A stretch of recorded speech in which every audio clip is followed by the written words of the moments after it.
好，那现在要跟大家讲的是如何把那个回音 echo 关掉哈。好的，对，现在是有回音的哈，而且我们现在是用第四轨的功哈，有点回收哈。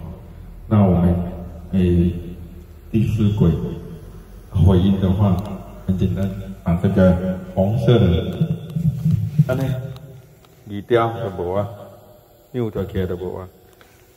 好，这是两个哈，两个把它4颗把它按掉，就没有回音了哈。那为什么按4颗呢？跟大家讲一下哈。因为这4颗的话，就是代表着有2台效果器，13、14一台，15、16一台，就是看你们要关哪一个或者开哪一个都可以。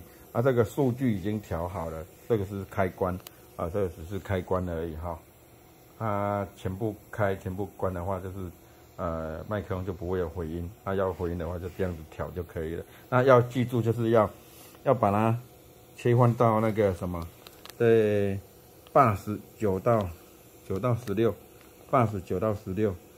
因为这个是放在13、14、15、16，所以你要切换到这边的。你那底下这个所在是没有的哈，1到8是没有的，我们是到9到16这个地方哈，才有办法去控制它的 echo 哈。